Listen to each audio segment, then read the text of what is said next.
We hereby call the meeting of the Rockport Select Board for December 9th, 2019 to order. And the first item on the agenda is the very honor that we have of witnessing a badge pinning ceremony for Officer Jonathan Poole. So Chief Gagne, if you and Officer Poole and whomever else wants to come up, that'd be great. Thank you for having us tonight. John Poole is our newest police officer, and we thought we'd bring him in here and introduce him to the Select Board. A few things about John. John's first introduction to law enforcement is when he met Officer Dave Bento of the Sherburne Police Department, when Dave was teaching the DARE program in John's Elementary School in Massachusetts. John, his father, Dr. Poole, his mother, Jean, brothers Benjamin and Alden moved to Maine in October of 1999. While John was in high school at Camden Hills Regional High School, he was an active participant in the Diversity Coalition until he graduated in 2007. After graduating, John joined the AmeriCorps NCCC and participated in trail building in Arkansas, as well as with Habitat for Humanity and the Jimmy Carter Project in Alabama, where he helped build homes for victims of Hurricane Katrina. Any of that wind out there tonight remind you of that, John? John's worked locally for years, and you may recognize him as being a lifeguard at the Penn Bay YMCA in the past. John recently celebrated 10 years together with his wife, Ashley Poole, and they had, excuse me, they had a daughter, Gwendolyn, just this past June. And she's the quiet one back there. John's love for his family is only rivaled by his enthusiasm for working in law enforcement, which is a childhood dream of his. And tonight we'll make his childhood dream come true when his wife, Ashley, pins his badge on him. So if Ashley could come up forward. We love to get the families involved. It's something that we never used to do, but the family is very important. When John spends 18 weeks at the police academy, the whole family's going to have to help get there through that process, because it's a long time away from home. So you have the honors, ma'am. Okay, thank you.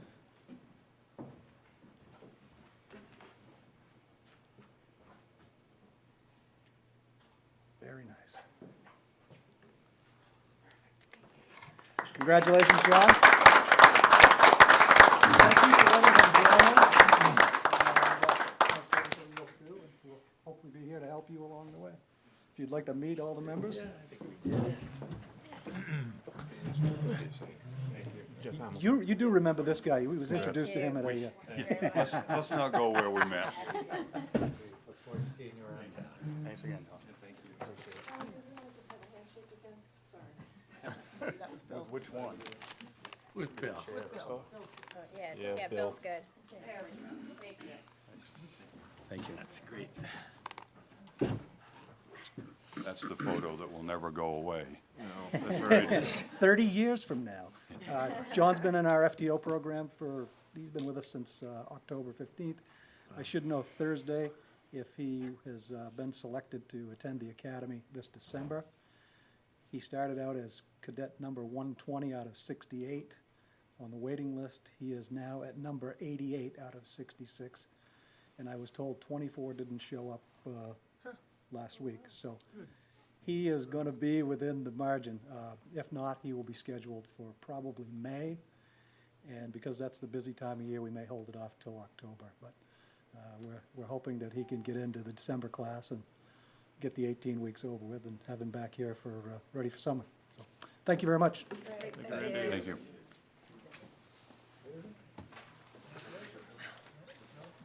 Nice way to start the meeting. And now our crowd will dwindle. Yep. So the next item on the agenda is another nice agenda item, which is the presentation of the SHAPE Award by Michael LaPlante with the Maine Department of Labor. So Michael and... My boss, Steve Greeling, the Director of the Workplace Safety and Health Division. So, I'm going to hand those over. Start my speech. So again, my name is Mike LaPlante. I work for Maine Department of Labor. Technically, my title is a program manager, but actually what I do as my job is enforcement. So we do occupational safety and health like federal OSHA.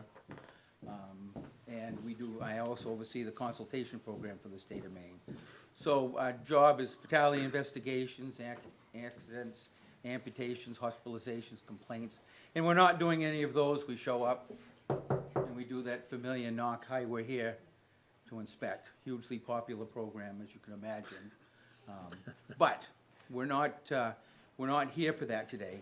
A previous director that, previous to Steve, had recognized that we go to employers, public sector employers, that would be state government, county government, cities and towns, and schools and water districts, sewer districts, and turnpike.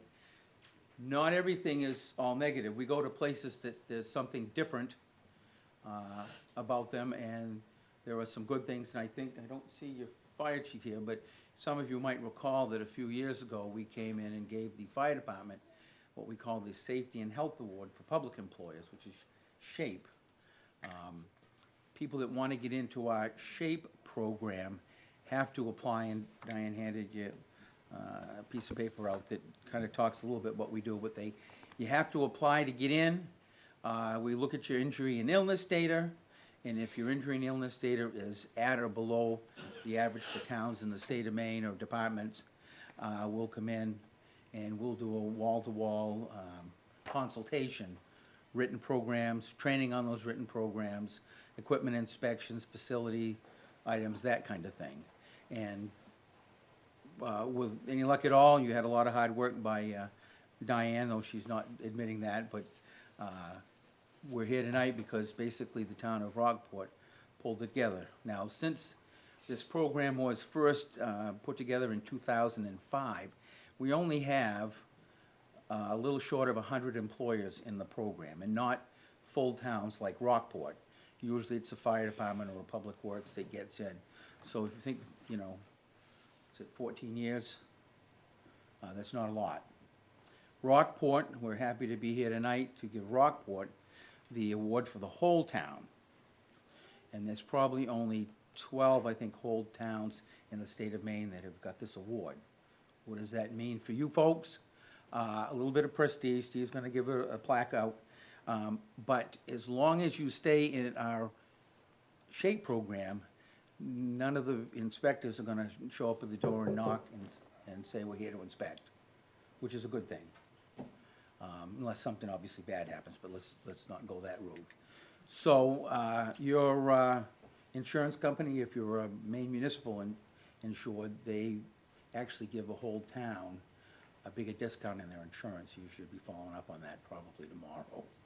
So one department might get 1%, and the whole town might get 3%. May not be a lot to you, but along with that, you're keeping your injury and illness rates down, and that's what's important. So whenever we get to do a program like this, it's good for us. It keeps you off the enforcement list. Gives my people other places to go and visit. You get a benefit from that, lower injury rates and low insurance rates. So, with that being said, Steve?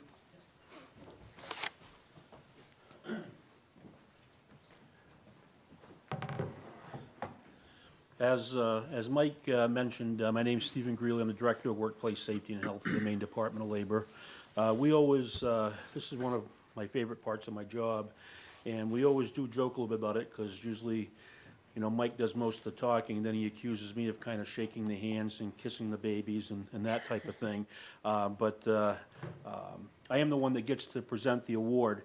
And one of the things, and I was down with Mike when we recognized the fire department a few years ago, and usually it's something like that, if we're meeting with the town manager and the town, I think it was right at your town hall, if I remember right, we usually will challenge the town as well, saying, it's great your fire department's done this, but the whole town can do this, and it's nice to see the town follow through on that and get the whole town certified.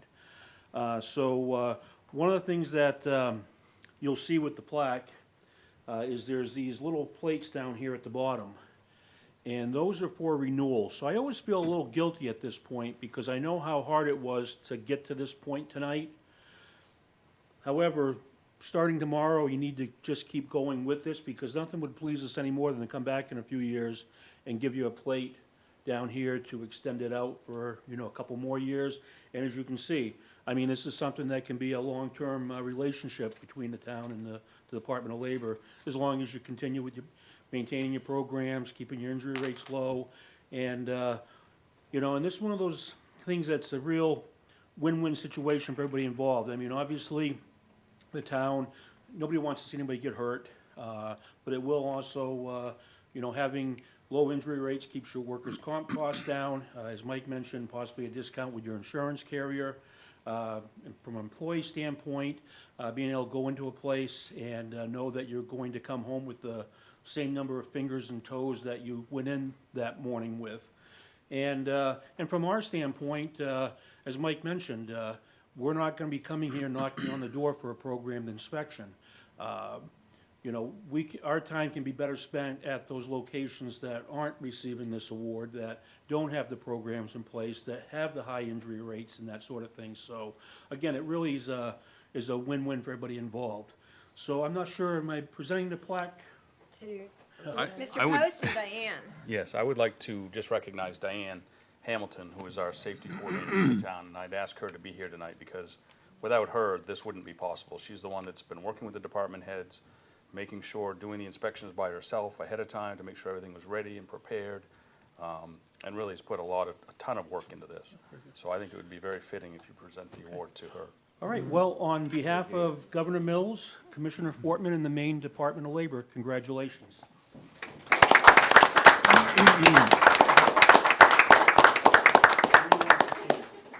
She's running off. Diane, you're holding it over your face, okay. Perfect, thank you. Diane.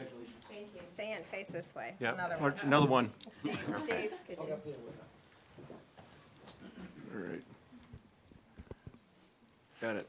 Thank you. Thank you. While they're doing the photos, I just want to add my 2 cents worth here. This was a lot of hard work by all of the town employees, by the department heads, and particularly Diane. And so, with all due respect to Rick Bates and to Bill, the person that got this done was Diane. She was the driving force behind it, spent a huge amount of time tirelessly pursuing this. And so I really want to extend our thanks to the woman that made it happen. So, thank you. Thanks. We appreciate you letting us get on early tonight so we can get back to our family. So, We do enjoy, I do have a question, though. You have your plaques down at the bottom. Now that we are in compliance, is there every 2 years, every year? What is a recommendation? so generally in 2 years, if you want to stay in the program, which I'm sure you will, Yeah, you just reapply. And so 2 years would But be, the beauty is, once you get your programs and plans are in place, it's really kind of going through the motions. But, and we actually were pushing some departments out 4 years. We go in, after a 2-year renewal, the next time we go, we find 0 things, which is our goal. If you find those things, we don't have them, nobody gets hurt. But 4 years, we found is a little too much to go back to an employer. Sometimes they forget about us. just doing this for Diane's benefit, so she knows what her window is there. She's certainly aware of that. Good. So, but this is good, and we should have released that press release, I don't know if it's, I don't know your area. Okay. And the plaque and the plates will have the expiration dates and stuff on them as well. Perfect.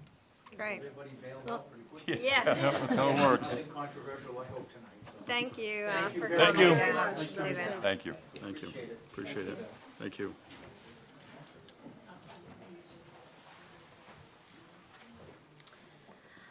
All right, next item on the agenda is the town manager's report. So I did mention in my report about the badge pinning and the SHAPE award, which you obviously have just heard. Yes, please. Happenings on the harbor, so we do have, the staff had decided to take all of the different events that are happening on the harbor and turning it into individual events and put it into one overarching concern called Happenings on the Harbor versus Holiday on the Harbor or the summer concerts, that type of thing. And so the first item coming up, obviously, is Holiday in the Harbor, which is scheduled for Saturday. And you see the series of events that are listed in your report as well. Please keep in mind that the weather doesn't look great for Saturday, so that may get shifted to Sunday. So, We've done it before.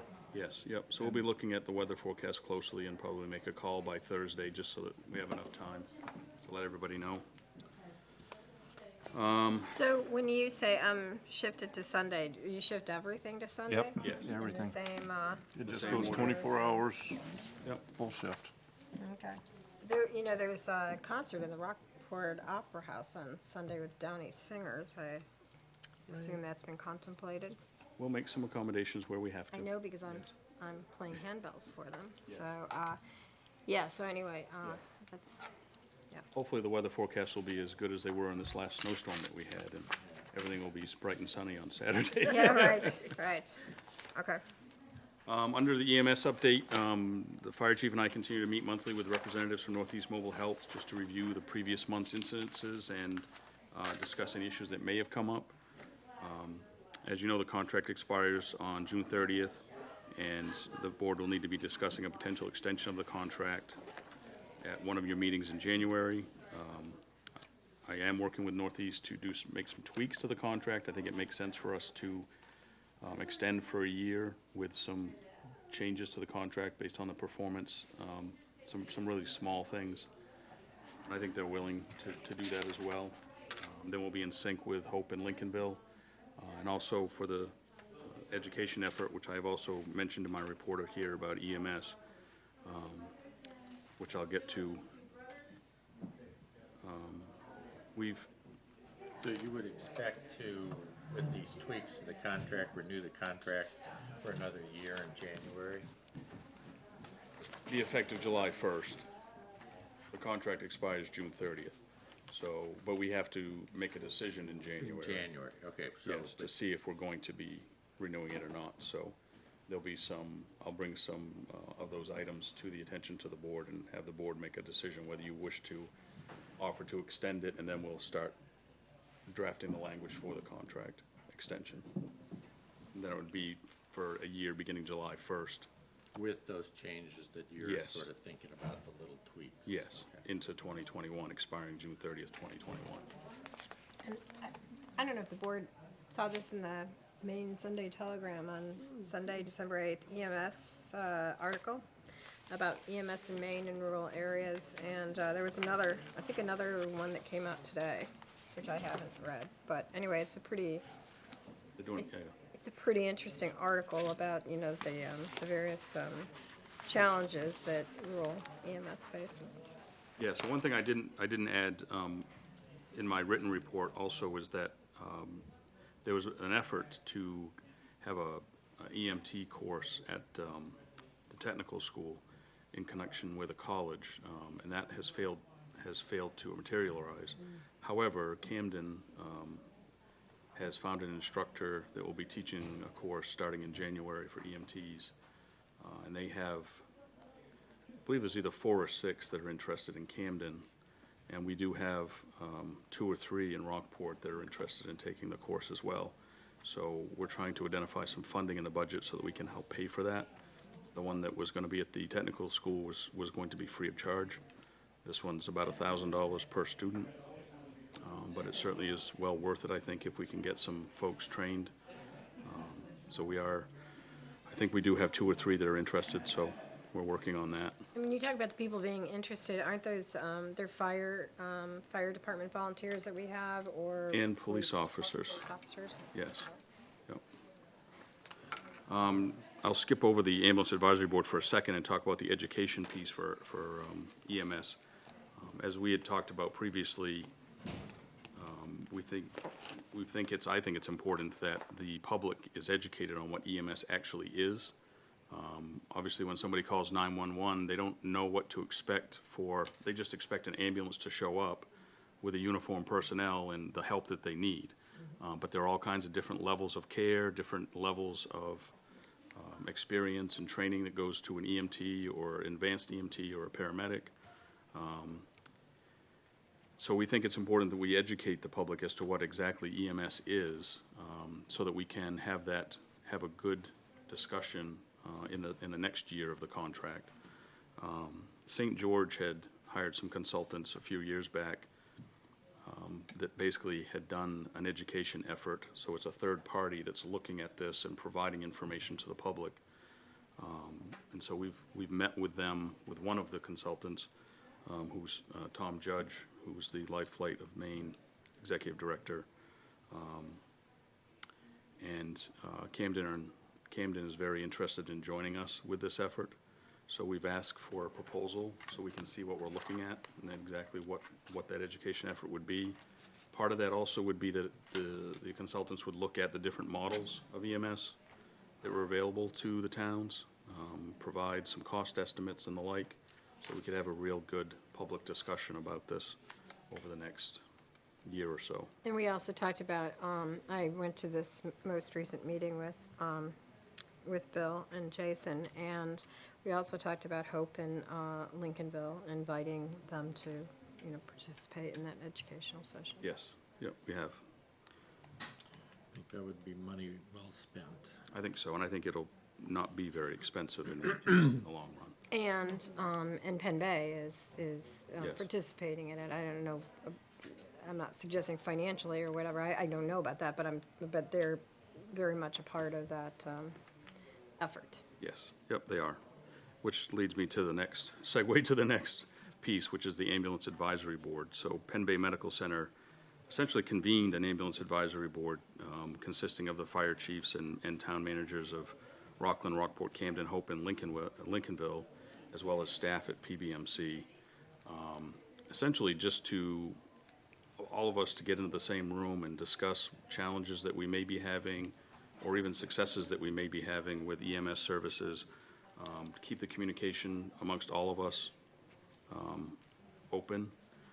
And we're also looking at different models. We're talking with looking at different models, how they're done in other parts of the state. Because they're obviously very concerned about ensuring that there is proper EMS service in the Mid-Coast area. So it's a very good opportunity for us all to meet and discuss the issues and move forward. Coastal Opportunities provided a $400 payment in lieu of taxes to the town back in November.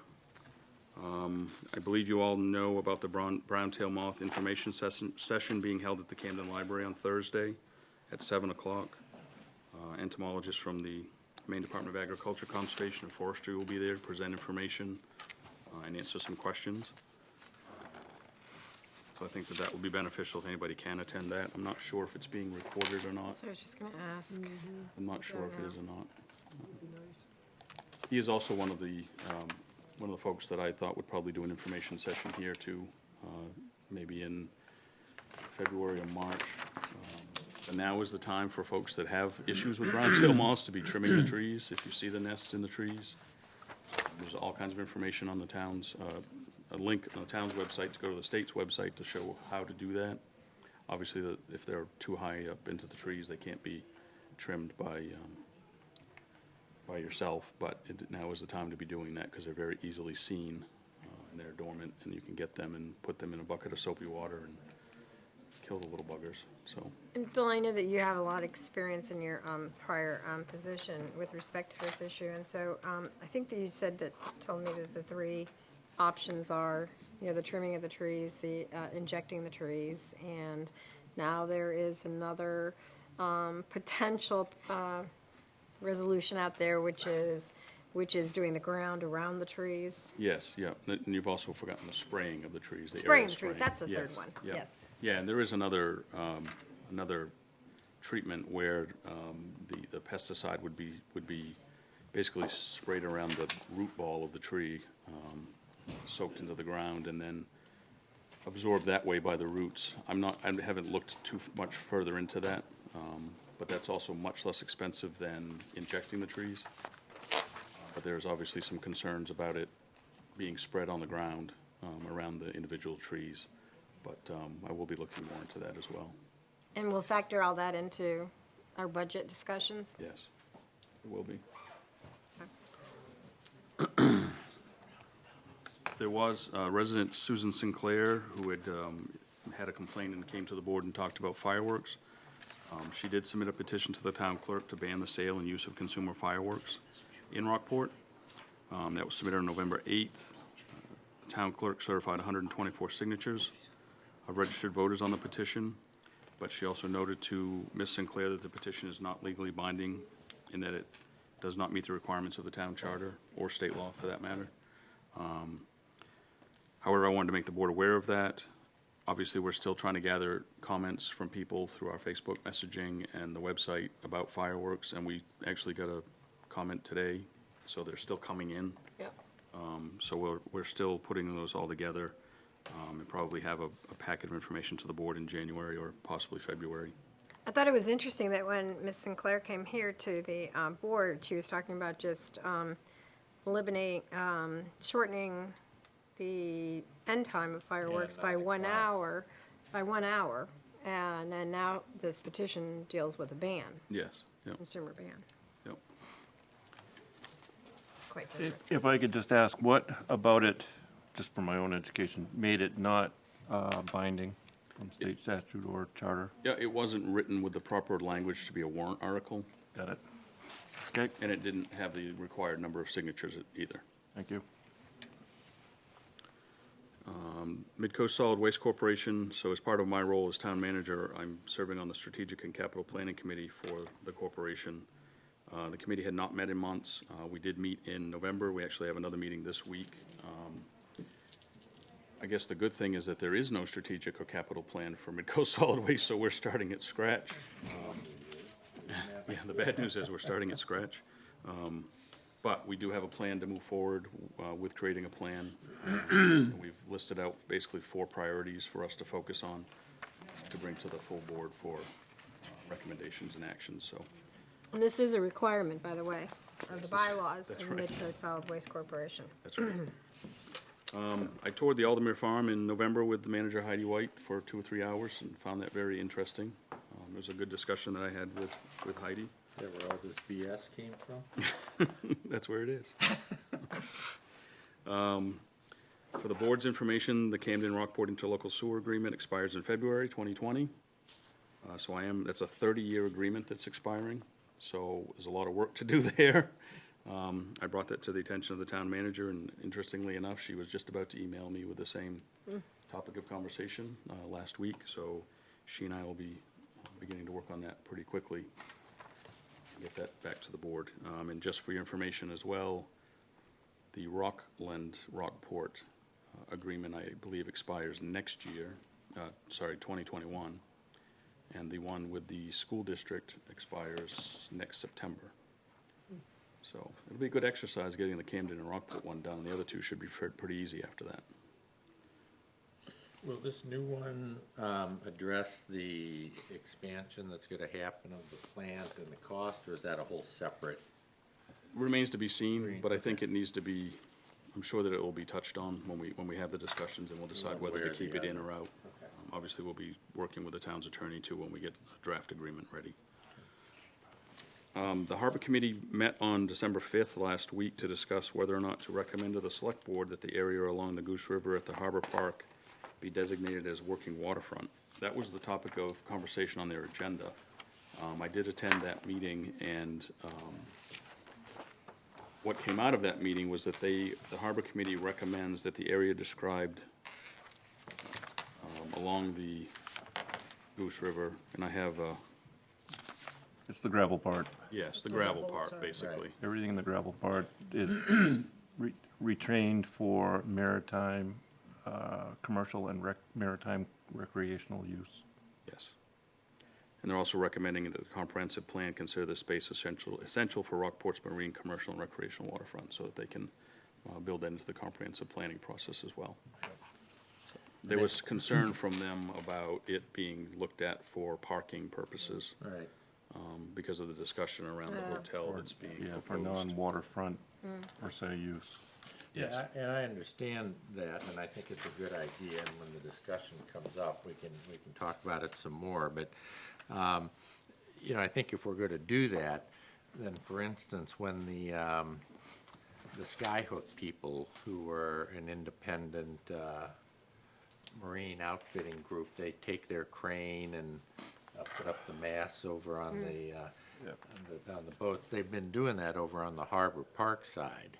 And I'm not sure that's entirely appropriate, and so if we're gonna call That's been an this, extended topic of discussion within the Harbor Committee itself as to where and how those people Right. are placed. so if we're gonna call this, though, working waterfront over there, I think we're gonna ask the Skyhook people to operate over there, you know, instead of taking up Harbor Park space.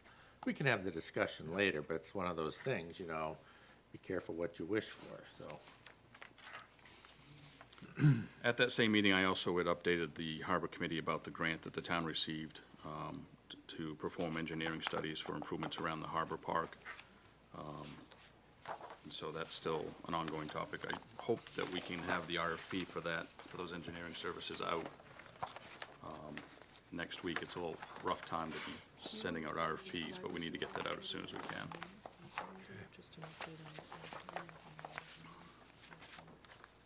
Not for action, right?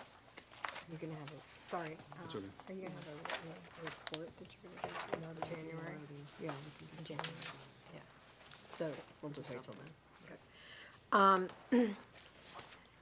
All right, the next item on the agenda is public input on non-agenda items. So public comment should be directed to issues that are not under discussion on this evening's agenda.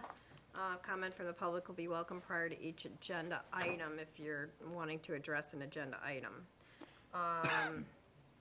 Anyone here have an issue that they want to discuss that's not on the agenda tonight? No. Okay. Next item is amendments to the agenda. Do you all have any amendments to the agenda? Which we just discussed and we don't. Okay, the consent agenda has 3 items on it. The minutes from October 28th, the minutes from November 12th. You guys had a very short meeting on November 12th without me, I love it.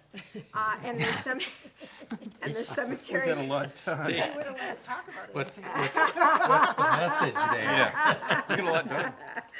And the cemetery committee bylaws. So does anybody have anything, I guess, technically, I'd like to have these taken individually in order for those that weren't here to be able to Okay, vote on the ones that were. yeah, technically, okay. Technically, if we wanted to take them individually, we should have done that on amendments to the agenda, just so we think about that in the future. But, That's cool. otherwise, you know, the consent agenda, the point is to have one motion and second. However, to your point, you and I were not here for the November 12th meeting, so we both We need could to vote on abstain. 2, but we couldn't vote on the Yeah, other one. you're right. You're absolutely right. So, okay, well, let's, however, logistically, it All may right, not be let me- appropriate, but let's do them. Let me just start it. individually. Move that the select board approve the minutes of the October 28th select board meeting as presented. Second. Any discussion? All in favor? You, okay, okay, Denise wasn't there, so we've got 4, 4 in favor, no opposed, and 1 abstain. all right, ready for the next one? Yep. I motion that the select board approve the minutes of the Tuesday, November 12th, 2019 select board meeting as presented. Somebody on my right needs a second. Second. Any discussion? All in favor? I abstain, Abstain. Mark abstains, so we've got 3 in favor, 2 0 abstain. opposed, and Mark and Deborah as abstentions. Want me to go to the next one? Okay, the last one, cemetery. I move that we, the select board, approve the bylaws of the cemetery committee as revised and presented. Any discussion? Quick question. I was looking through these, and I thought that our other committee bylaws had a section that said that if a member doesn't attend 3 consecutive meetings or something, it essentially is a resignation. And I don't see that. I don't remember that, I know we talked about it. yeah, I don't Don't remember. remember that requirement. I think it's in some of them, but I The don't think Opera House it's in all Committee of them. Old bylaws have that. Yeah, I don't think it's in all of them. Okay, so I thought we were headed that direction, but are we not? It may have been by committee. I think it was by committee, and the only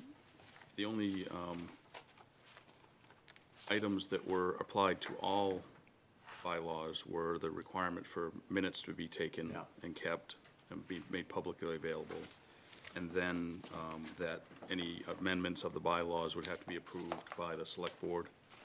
Those are the two areas. And that there be the same subsections basically in all of them. Yes. You know, Formatting. the- Yeah. The It's consistent. formatting is consistent, Right, right. right. It just came up because on the harbor committee, as Jeff will recall, you know, we did have sort of an issue and we went round and round about how to replace that person. Okay. We'll cross that bridge when we get. Right, we can always provide for more standardization if we want to in the future, I suppose. Did we Okay, get to a second, and that was the Let's see, discussion? that was the discussion, so, all in favor?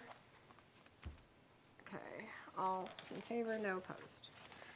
Okay, the next item on the agenda is appointment of Conservation Committee member.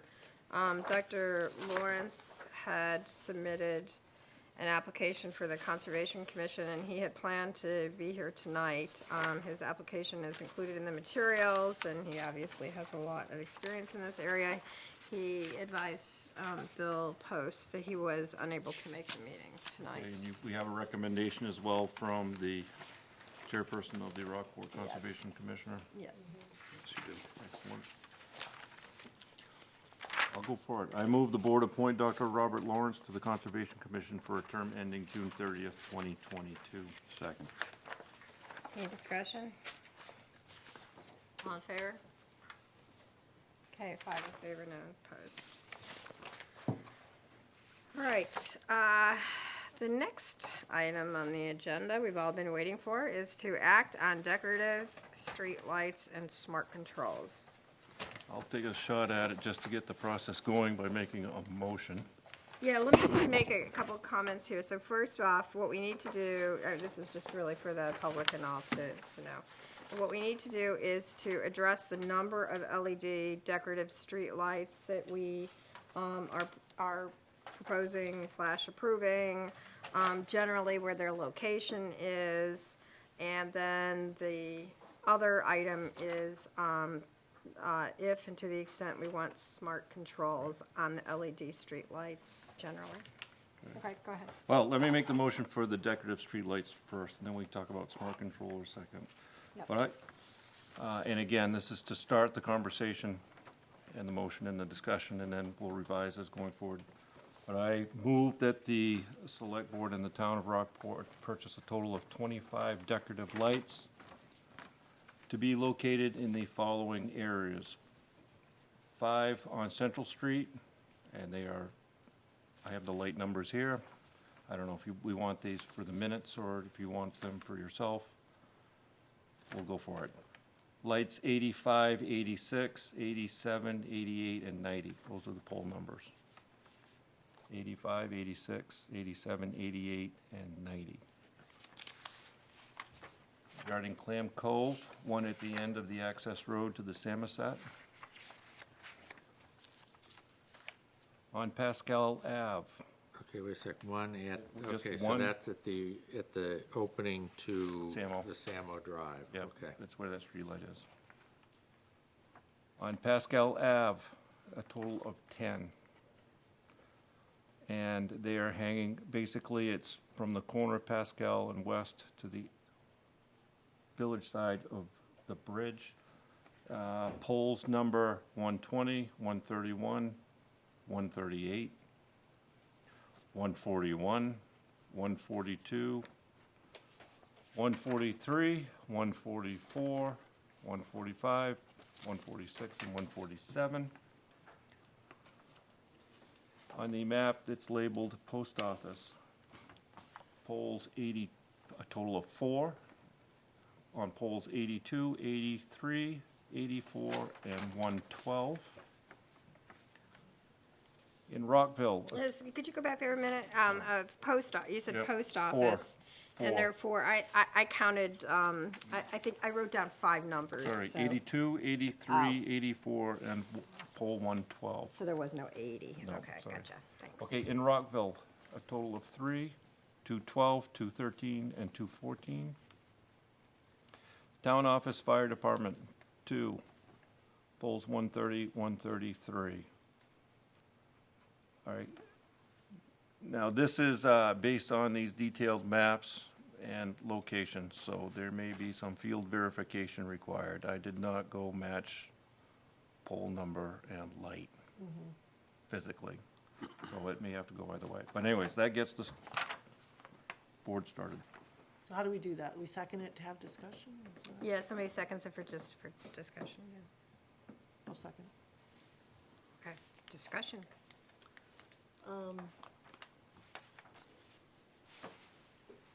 Yeah, that's 25. Okay. Yeah. And I came up with a similar number, but with some different lights. My general sense, which is what I said at the prior meeting, is, and I recognize that I'm newer to town than anyone else here, but I didn't even know we had decorative streetlights till we started talking about them. And then I started noticing them, but they were up in, cables and transformers, and they're not, I guess I'm not sure they're better than a Cobra light in some of these settings.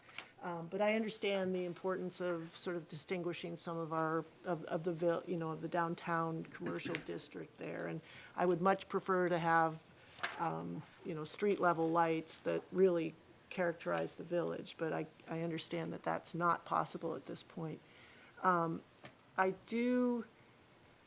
When I think of things like up towards the post office, we're sort of getting into some sort of more residential stuff. So for me, I agree on Central Street, those numbers, I agree on. I noticed that the Harbor Park entrance, when you drive down towards Harbor Park, there's 3 poles there, and they actually aren't full of junk. They just have the nice decorative lights, and that to me sort of flows into the Harbor Park lights that are down there. So I would have included those 3, which are 157, 158, and 159. So it's just on the entrance down there. And they sort of stand out, and you actually can appreciate, when I look at them, the decorative features. And then I wonder about the bridge, because we've talked about maybe doing something, we have a light in the middle of the bridge now that doesn't work, and it has been dark forever.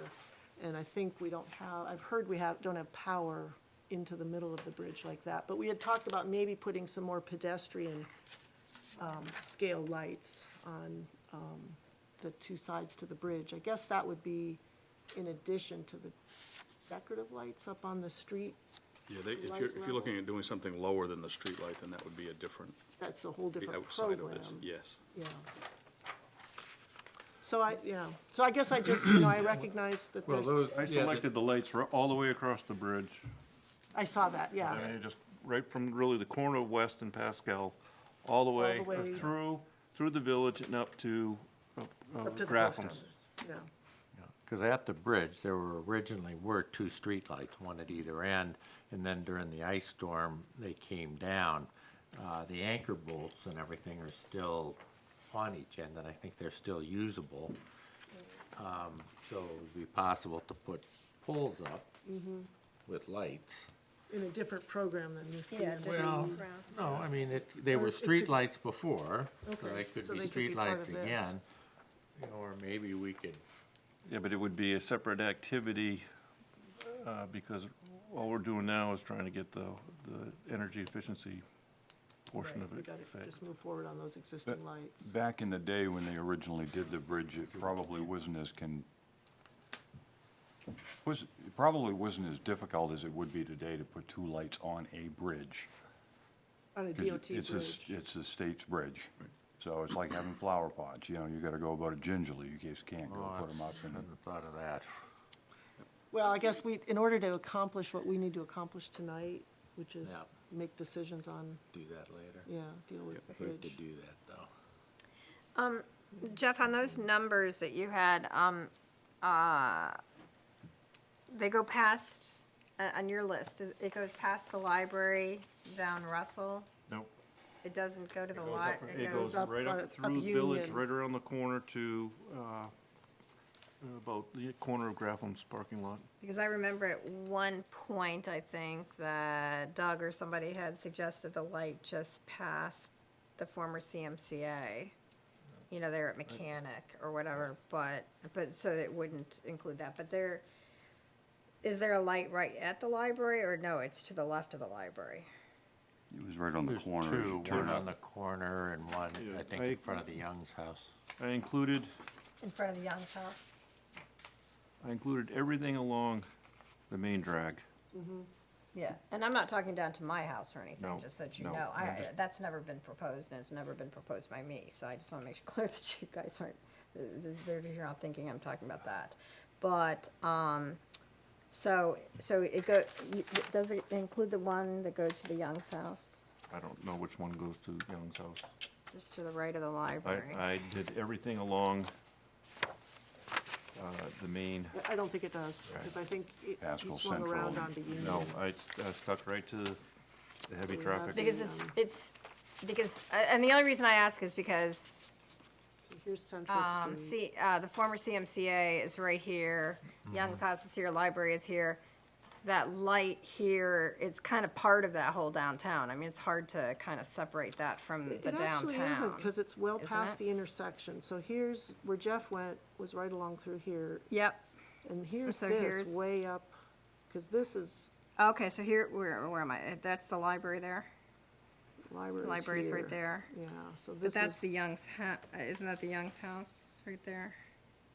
yeah, a little past. That's the Young's house, Yeah. which is right next to the library. One thing to bear in Yeah, mind But I is, think Yeah, I'm just looking at Yeah. aesthetics and consistency, one that's thing all. to bear in mind, if you're gonna keep the light on the same pole as it is now, it will be moved from its current location because of the changing of the street, right there on Union Street. I think that's the thing with the library, is we don't know, I think we Right. just let that, So, spend extra money on that.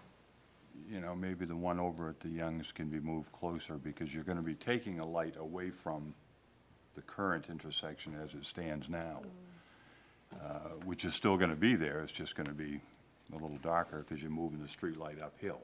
I'm just thinking when you're coming up Central, you want to, and you're seeing the library there, and theoretically, if you're noticing these decorative lights, that you know, kind of have one swath that you're seeing decorative lights, and all of a sudden you're not seeing decorative light and Cobra light right there. I You know, just think it's so that's- far away from here, sort of going. but I'm trying to,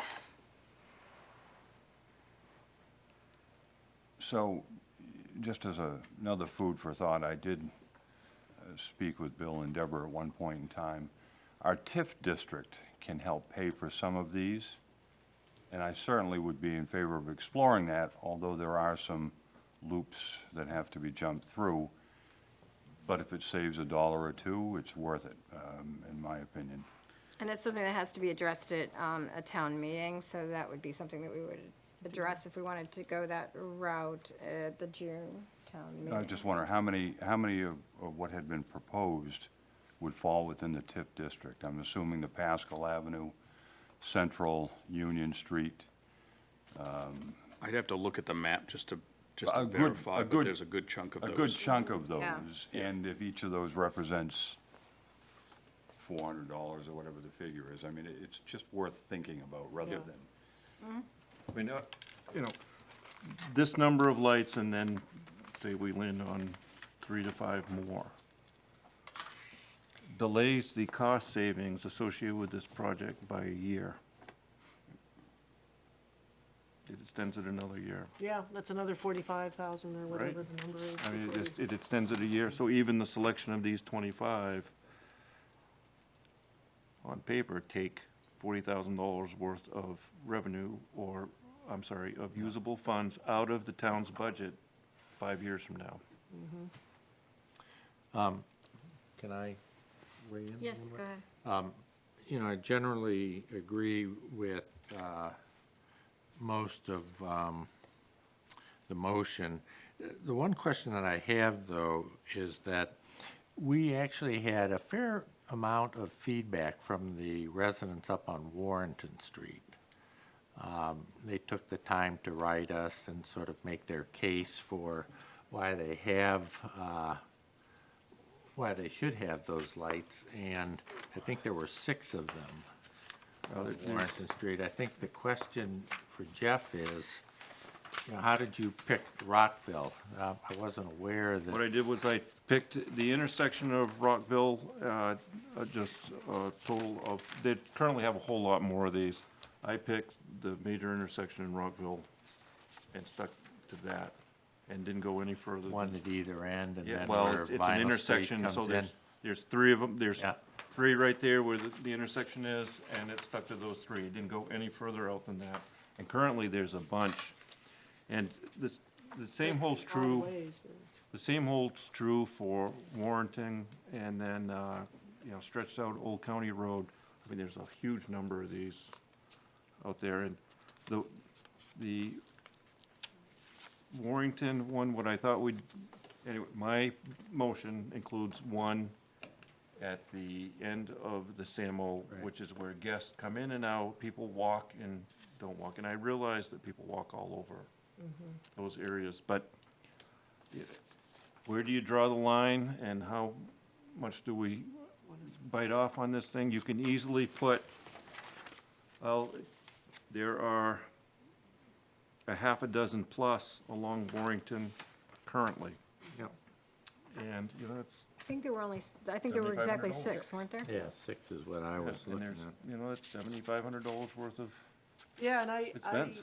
I know the residents there have expressed with some passion that they really want those lights. It's interesting to me because the Samoset has Cobras on its property, so when you drive into the driveway and the beautiful landscaping and garden and everything you see, but all the lights there are Cobra heads going into their parking lot, so for whatever reason, they've chosen not to go with decorative. So, I'm not. And Rockville, had we heard from any Rockville residents, Bill? I mean, I hadn't. I think the only one that we'd heard from was saying, we just want a light that works. Yeah, just give us, we don't if want I'm correct, decorative. Mark. We don't need decorative, we just need. On Vinyl Street. So we hadn't heard from any residents there, but we did hear from a few on Warrenton. Yeah, and I think it's important to note that those that spoke on behalf of the decorative lights wanted to keep what they have, which isn't possible. Right. There's no parts available, there's no way to retrofit those current radio wave lights, so that's just not possible to do that. But they would prefer to have decorative. But they would even if prefer to can't have decorative those. versus the Cobra heads, yes. And there were several comments, and as you saw them in your Yeah. packets anyway, that were available last week, so. What about, you had listed on your list, Jeff, at the fire department and the town office, I think? 2. Right outside at that intersection between the fire department and town office, there's 2 lights there. I guess I'd be inclined not to have any there because you have Cobra coming up, Cobra going past, Cobra everywhere else, so, I mean, I'd rather put those 2 at Warrenton. But, Well, I was thinking, just thinking here, that if I was gonna change it, I'd probably eliminate the one at Samoset Drive, after what Denise says, and then I'd also eliminate the 3 in Rockville and 3 at 2 at the town office and fire department.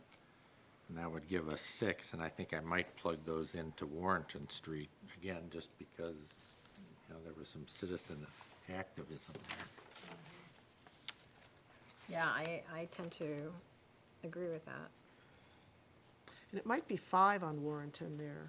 Oh, there's 6. There's That 5 one that right from swings the, around at the bottom there. from the main, from Route 1, there's 5, and then there's a space, and it goes Yeah, then that D down at the bottom. with no One number. 67 is out there by itself. So that's 5, and then you've got another, is that right? So you've got 5 going to 167, and then there's just a you stray. get- You've got 163, 4, 5, 6, and 7. Okay. And that's 5 lights there, right? Yeah, and there's another one further around the corner. Yeah. But maybe isn't as much of a concern for the residents, because that's not, Well, it's probably a concern for the residents that might live right there, because there's 2 streets that, but is that where the cemetery picks up? I think it, no, not yet, Right, tell, not yet? no, Okay, That's on the sharp corner for Right. Eastwood. right. okay.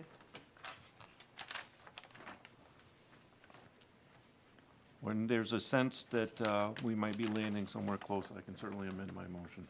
Okay. are there any residents here that want to talk about streetlights? Actually, excuse me if I might, the last one down at the bottom of the page is at the entrance to Samoset Village, which is also a place where people come and go and walk and. Yeah. Okay, so if we did 6 Warrenton, we agree on the 5 on Central Street, right in the downtown district, Well, right? Well, Those are, let me try changing it. Let me amend my motion to eliminate the 3 lights in Rockville, 2, 12, 13, and 14. To eliminate the 2 lights, not to get rid of the lights, but to change them back to Cobra heads. Right. The 2 outside the town office and the fire department, 130 and 133. To eliminate the 1 at the end of the Samoset access road. okay. And to put 6. Is that one at the Samo? No, it's not. And then to put Samoset Village. the village, but not the entrance to the No, resort. because that's. Okay, and to put 6 back on Warrenton, those being lights number 163, 164, 165, 166, 167, and I believe it's 168. whatever's around the corner there that goes off the map, At the right? end, We don't right. have a number for that guy. You know where we're talking, Bill? I right? do. Okay, so that nets out still to 25, correct? All right, that's correct. So that's a motion, an amended motion? Yeah, it's an amended motion. Any, Is there a second to that amended motion? Okay, Doug seconds it. so the additional cost for these 25 lights at the increased rate would be what? Say that again? Each Each light light when is they're- about $1,100 over Cobra head, right? Yes, So we're approximately. talking 3,500, Well, 1,100 a light. so 35,000, yeah. And is it appropriate for discussion now a little bit more, or do we need to do Yeah, something? No, I think we need to continue to have discussion because we had an amendment and a second to that amendment on the table, so we have So, discussion. Jeff, go ahead, Mark. I was gonna say, I mean, my position is, and was at the last meeting, that they all be replaced with the same type of light. We receive our savings sooner. I am cooperative as far as if we can include the TIF district lights on a town meeting in June. I'd be happy to go along with the 25 that's been suggested, but I'm afraid other than that, I'm still pretty penny pinching. Go ahead, come on up to the podium, please. Good evening. My name is Jones. I'm one of the Warrenton Street residents. I speak for myself only, but I know that many of my neighbors feel similarly. I just want to thank you all for embracing sort of an open mind approach to this. I do really appreciate hardscape in a town environment. It really adds a lot. I travel a lot, I see a lot, and things like street lights that are more or less permanent fixtures of any town sort of convey a sense about the town that I really appreciate, and I know my neighbors do as well. And it seems like you're leaning toward, Warrenton getting the decorative model, which is an acceptable and reasonable replacement considering how many of my neighbors were just sort of wedded to those fluted style that are there now. And as you mentioned, apparently that's just a no-go item, which was quite disappointing but understandable. So, thanks again for considering the pendants. just a quick comment, the decorative ones are pretty well fluted, right? Well, They they're, look like Oh, the upside new down ones? flowers. no, they don't have any, they don't have the scallop Okay. rim or whatever around them. Is that fair to say? They're kind of a straight rim? I think so. Yeah, they were. Yeah, they're straight, well, I consider them a straight rim. Don't we have 'Cause more of the a? ones now sort of like a fluted pie Yeah, edge or yeah, something. right, They're decorative. yeah. Can we, can you help me understand on these post office ones? Where I'm going is, I have a lot of, interest in what Denise has talked about in terms of going down to the harbor. And I might propose that we consider, 3 going down to the harbor as opposed to by the post office, depending on exactly where they are at the post office, Well, if we could help me They figure that were, out. you gotta go to the right page, but they Yeah. were from So here we go. corner of Grafham's, the pole outside of Grafham's, Yep. the next pole down, the next pole down. They were, it was that group right there. It's working way back down toward the library. It's just, what I did was I stopped at that, There's at one right, Grafham. one right at the entrance to Church Street, there's one up by the post, before you Yeah, get to I the see post 83 office, here. and then one up by Grafham's. Is this Union of this one? I see 83 there, and here's 84. but I would certainly be amiable to adding 3 decorative lights in the Harbor Park that are currently there as proposed here, and I could amend my motion to do so. Having more control over Harbor Park, couldn't we put similar lighting as is already down at Harbor Park? These are decorative lights down at Harbor. The ones that are along the harbor wall? Nope. No, they're, as you These are- drive down the road. Yeah, no, I know those Right, ones, but I'm access road. saying we have more control over those lights than we do out on the state highway.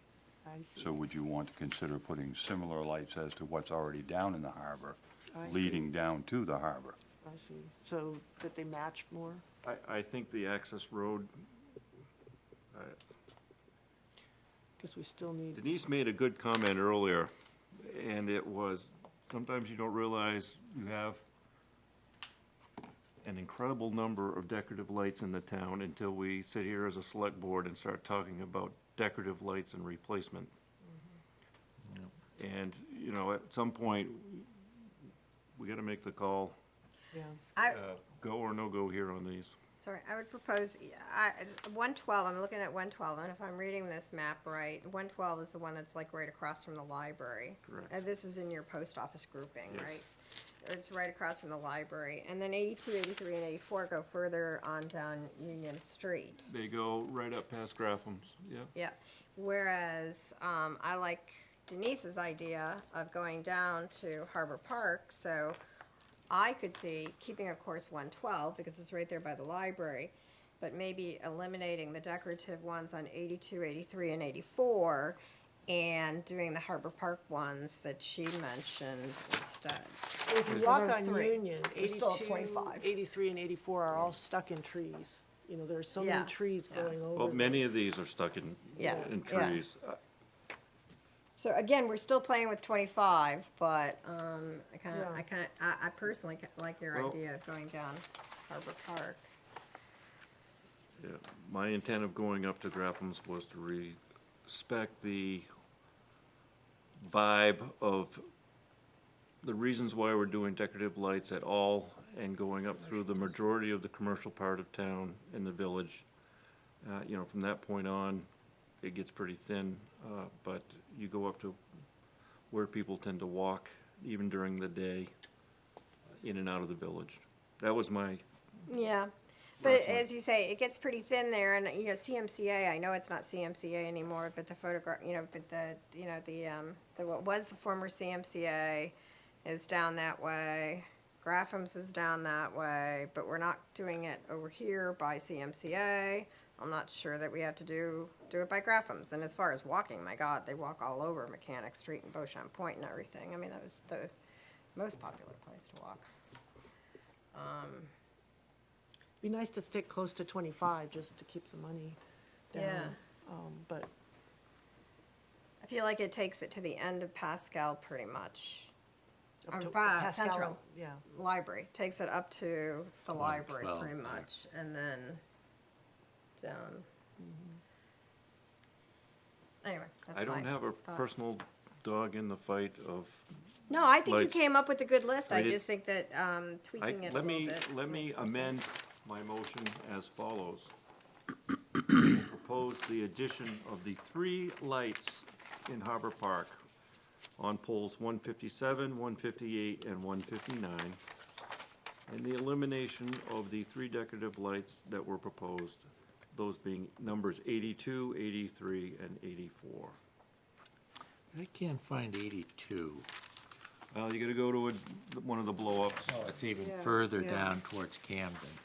So I have a question now that we're on we had a motion, a second. We We had an don't have a amendment. second on that No, yet. no. Second, We Okay, had give me a an, second. we had an original motion and a second, then we had an amendment and a second. And now we've had our third one. Should we vote on something to bring us up to speed?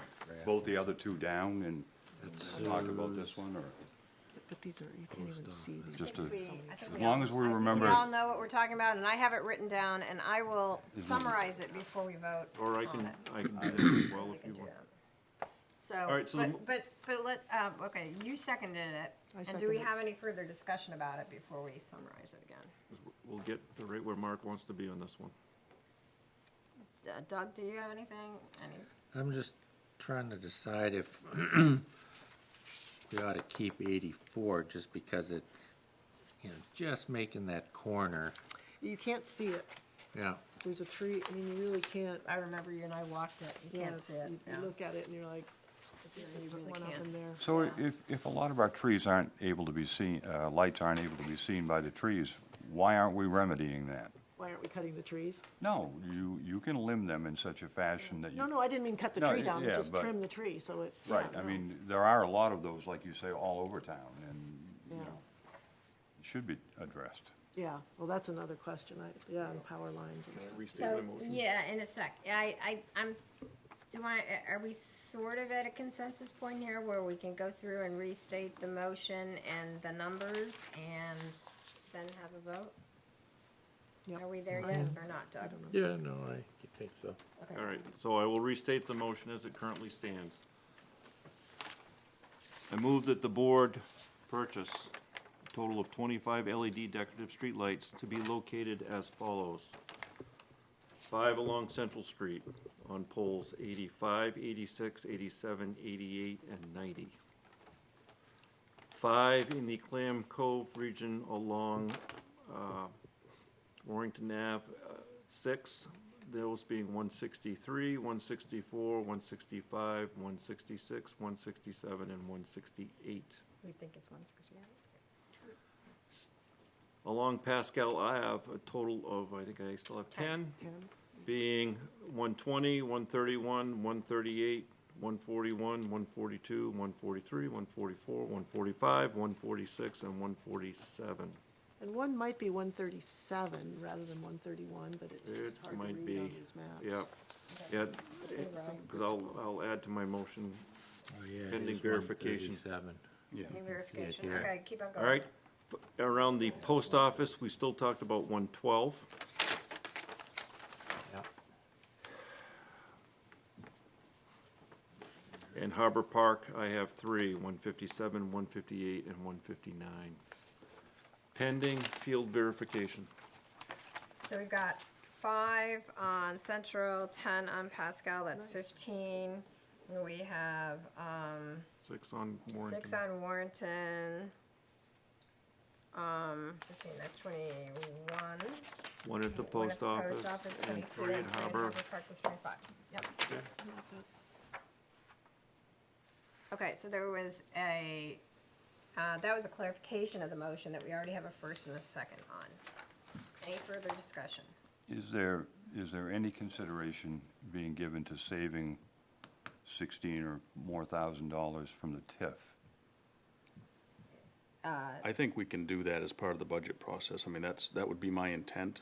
Well, I mean, I'd like to, I'd like to have that perhaps included as being explored. that would help me Can certainly do a second motion along those lines. more Yeah, second vote motion. in favor of it. Yeah, okay, second motion, we'll do a second motion. So you do have an amendment on the floor, Deborah, you have two amendments on the floor. The amended motion is the one that Jeff just restated. Correct. Yeah, that's the second amended one. Right. So that one needs to be voted on. Right. Okay, there's no more discussion on that. All those in favor of that second amendment? 5. No one opposed.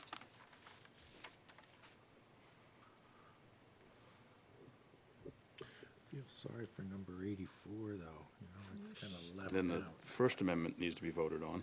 That's what I was gonna ask. Okay, so the First Amendment, that was, those Different were a different set combination. of lights, different set of lights, so, can. Yeah, I don't need to restate that one. We can either vote on it, or he can withdraw it, or we need. I'll to- Suggest you withdraw. vote, I Okay, suggest let's you vote just on vote it that down. First Amendment. Okay, all in favor? All opposed? Yeah, 5 opposed. And then now the original motion? Yes. All right, the first original motion. All in favor? Those opposed? Okay, all opposed. Thank you. Thanks for keeping us Yeah, keeping track honest. of that. Do you want to go to the next part of this? Okay, so, So go ahead. that will be addressed, though, in the budget process? Well, certainly, that would be my intent. So just to clarify on the TIF funding, so I reviewed the downtown TIF document, and that was amended to include language that said, any expenditures out of the TIF must go to a town meeting vote. Normally, TIF documents don't include that language, because once they're approved at a town meeting vote, then those funds can be expended. And the board member I talked to, the previous board member, couldn't remember why they did that, Yeah. but But it was there. it was done. Yeah. Yeah. So my intent is to include that in the budget discussion, to take some of that funding out of the downtown TIF that's available and apply it towards the lease purchase payment. Whichever one, Which yeah. which will result in a savings in the budget, that's the money that's raised from taxes. So we'll see a little bit of savings. Penny here, penny there. Right, absolutely. As long as there's funding within that downtown TIF, and obviously if, I think there's around 40. there's about $40,000 now. Of course, we're still waiting for the audited numbers, but, that, Well, that could be a problem, though, then, because some of that money is earmarked for the intersection. yes, no, we have to look at it all, but if Yeah. there's more development too in the downtown TIF, then there's additional money that gets received. So the intent is to include that in the budget as a revenue to offset some of that expense. However, I do have to look to make sure that there's money There's available money there, yeah. in order to do that. Okay. Are you satisfied, Mark? I've got it, it'll be on the budget somewhere. Hopefully. As long as there's money Oh, yeah, there. no, I just wanted to have it on record that Yes. that's, we didn't vote on anything, but it's Right. now on That's the record. intent, yeah. Yeah. Okay, so the next item then is smart controls. I'll move that the board approve purchasing smart controls as part of this LED streetlight project. And that's for all of the lights? Yes, ma'am. Second. Okay, discussion? Can this be added later, or does it have to be done It has to be done in the now. initial setup? No, it can be done at a later date. They But it's can, more expensive, right? the cost will increase, yes. Well, I'm not saying maybe a year, I'm not saying 5 years out, No, but The advantage of doing it now is that, Mobilized. right, we will realize the So- savings. my next question would be, at what point in time should there be some policy in place regarding who makes decisions? What criteria is there? Sure, the One installation. neighbor comes in and says, I want it lower, the neighbor on the other side of the road says, I like it the way it is. The installation, exactly. Yeah, just no, pardon no, me. The installation of the streetlights is due to start in March, once all the Yep. materials are acquired. So it'll be March through probably May, depending on where we fall on the schedule for installation. So they would be installed at that point. I would anticipate before the installation is complete, that we'll have a policy in front of the board that says, here's what we propose to do with the smart controls, assuming that those are purchased as part of the project. We're still in the discussion part on this one? Yes. All right, you set the lights up just the way they are now, and we manage by exception. The smart controllers will tell you when they're out, et cetera, what the current status is, so that part is really the primary benefit.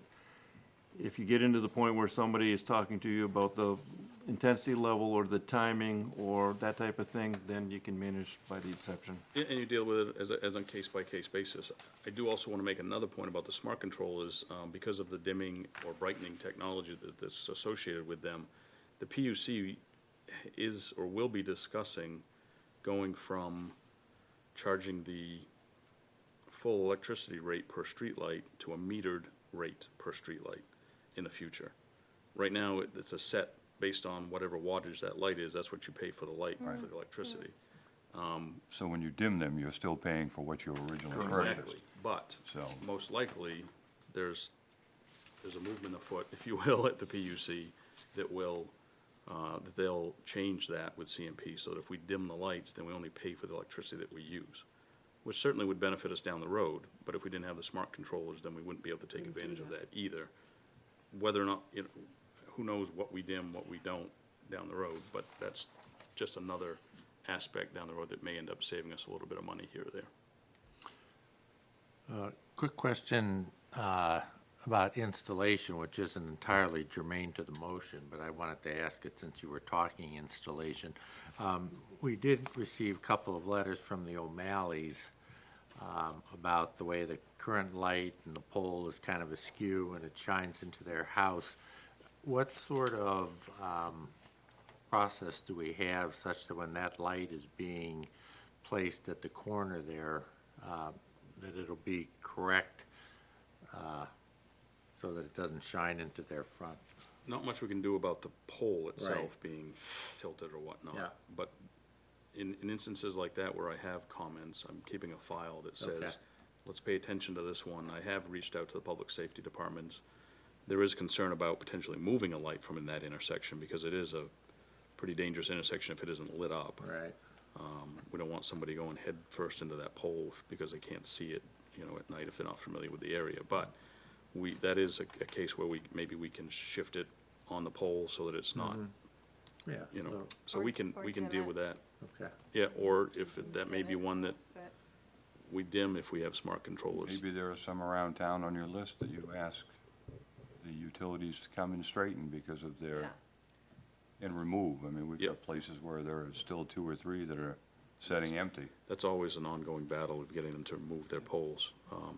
The other comment that I'll make about the smart controllers, the brand that we're looking at that's been recommended by Real Term Energy happens to be the least expensive, which is a good thing, but it also has a feature built into it that can tell you the tilt angle of the pole. Oh, really? So you'll know how many degrees the pole is tilting. I mean, I realize these people are professionals, but they're also selling us a product. Would it behoove of us to ask for our IT's opinion of that smart technology and what they see as being antiquated or near antiquated? I had a conversation with our IT department, and his response was, if you have an opportunity to do it now, you should do it now. No, it's fine, I just, you know, I Because think there's going to be more and more yep. technology that comes forward. offering an opinion on the quality of the smart controller, I think, might be outside the wheelhouse of the current IT services that we have. I mean, they're on to Just not their computers, networks, and specialty. those types of things. Yeah. Not knowing? No, he just said it from a general perspective of, you know, of smart controllers in general, the technology that's out there. Okay, any further discussion? There's an app you can download on your phone to dim them and stuff. Not for you. Not for you. Okay, so there's a motion and a second on the table, so all in favor? Okay, 5 in favor, 0 opposed. Thank you. That wasn't Bill, do you so have everything you painful. need for streetlights? I believe so, yes. That's great. Thanks for keeping this going.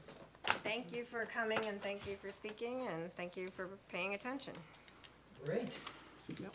Hearing about it.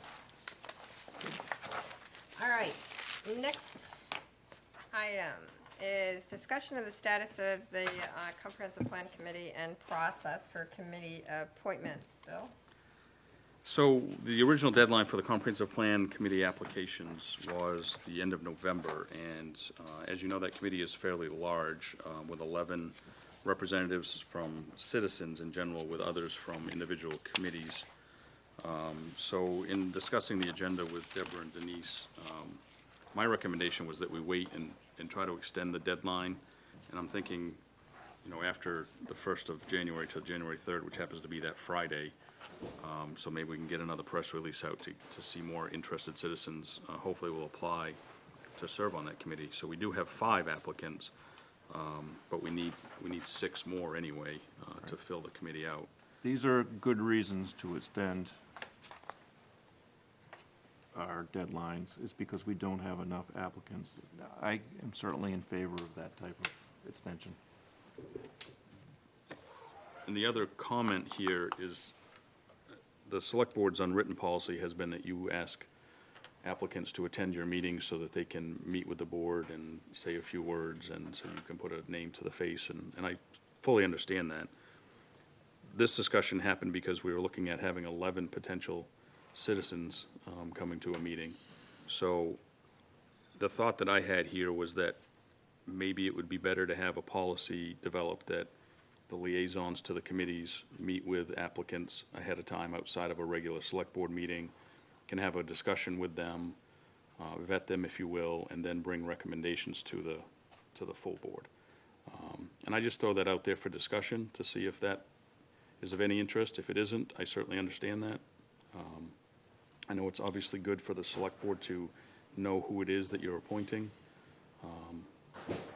So I just throw that out there for what it's worth.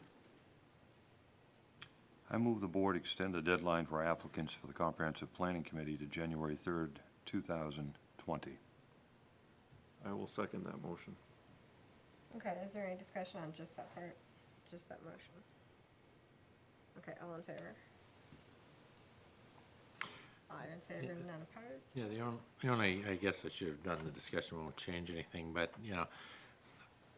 I'll be honest, I guess I didn't realize we were short that much, and I think it sort of behooves each of us select board members to think, who they know that might be interested, and try to stir up a little bit of interest. Like I say, I wasn't aware of this, and so I hadn't been advocating for anyone.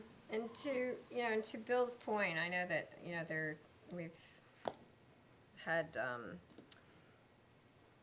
we've had this, prior select boards before us have had this policy of requiring people to come before the select board when they're asking to be in committees, and we've sometimes had divided votes, most recently, because some people didn't show up or weren't able to show up, and I think that has been uncomfortable for some of us, maybe not all of us, but I think that it's a bad situation, bad form to have people who volunteer to be on committees, and because of work commitments or family commitments, they can't show up, and then we feel sort of forced to, or, vote against them. I'm not trying to be critical of anybody doing that, I'm just saying that it's bad form before, voting against people for non-substantive reasons. And so maybe if we were to, I think that what Bill is suggesting is maybe if we were to change our practice a little bit, we would not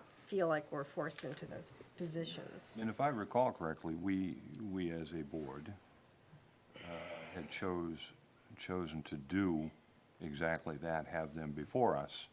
And then as the second and third times came around and people didn't show up, and then that's when we started to change our position.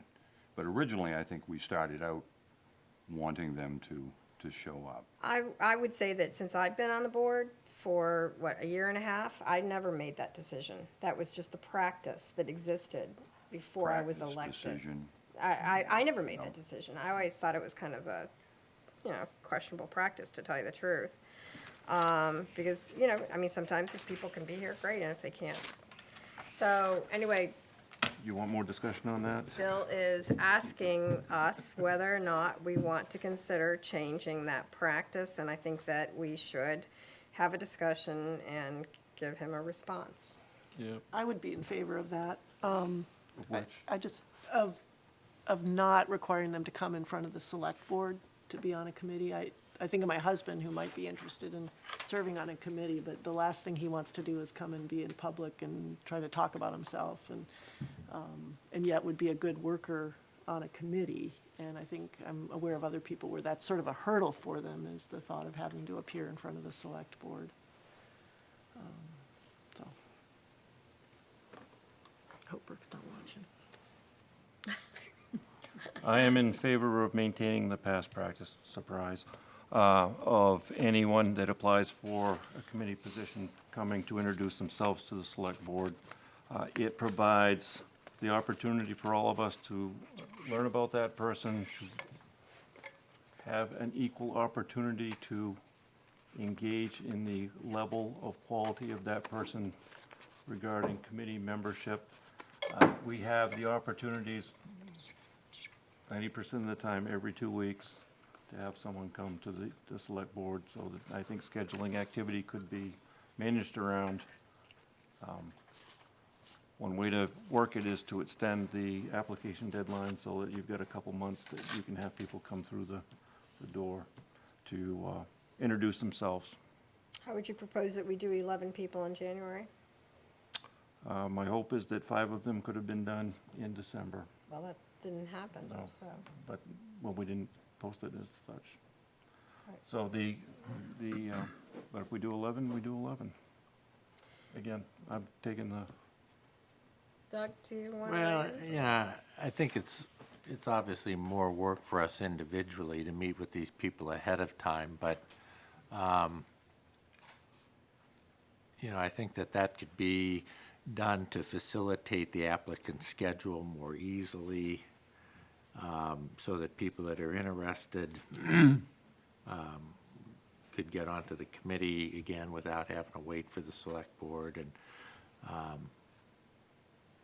meeting. So I guess I would go with Bill's suggestion of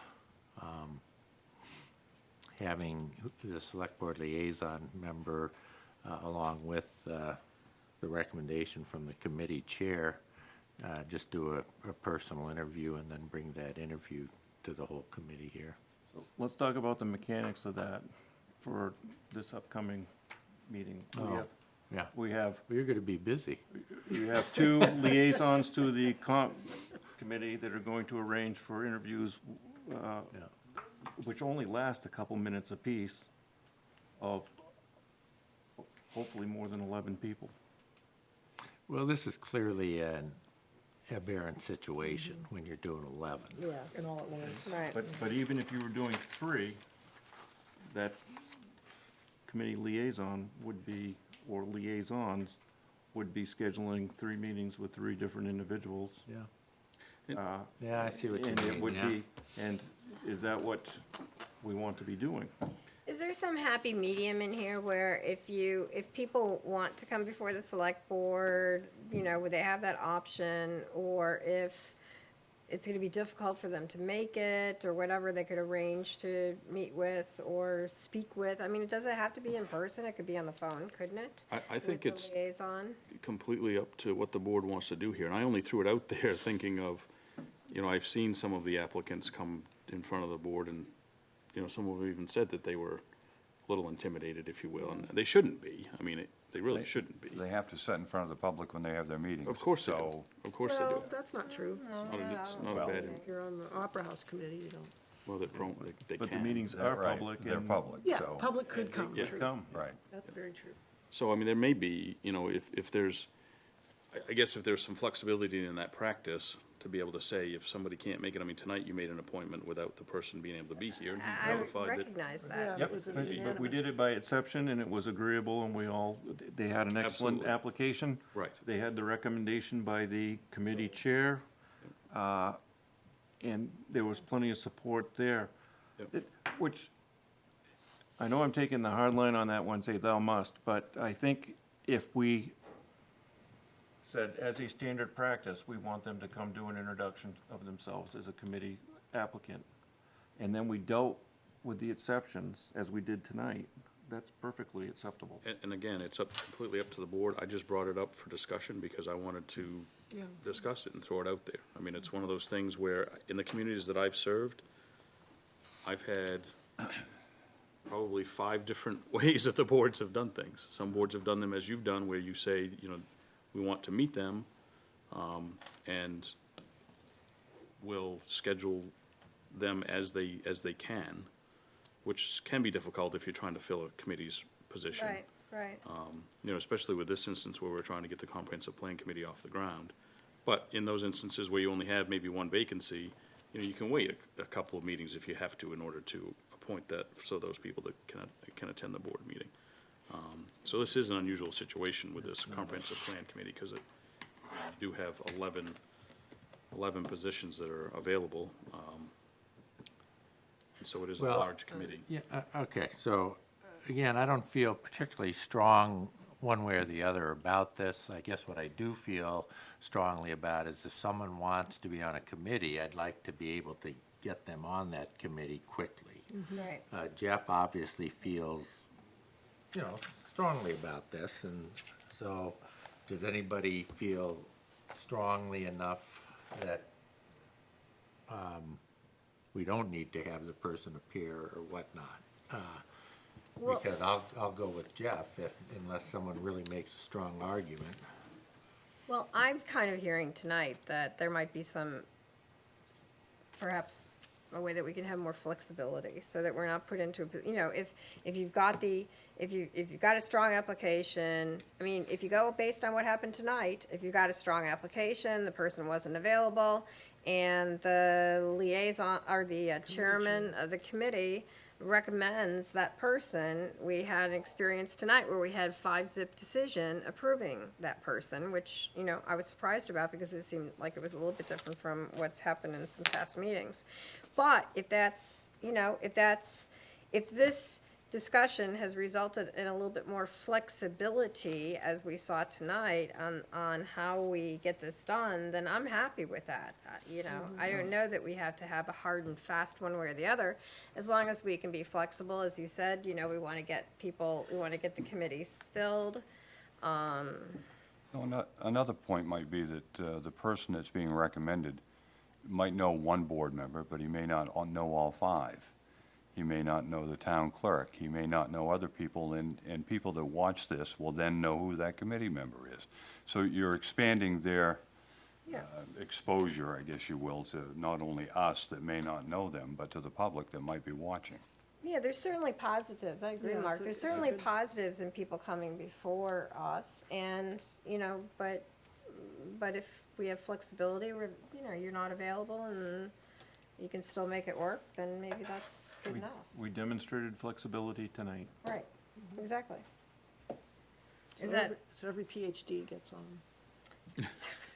So I guess we should, so we don't want to give everybody the idea that, you know, you should come up with some reason that you shouldn't be here. We would encourage you to come here unless you bring your absence note from your whomever. Give us a reason you can't be here.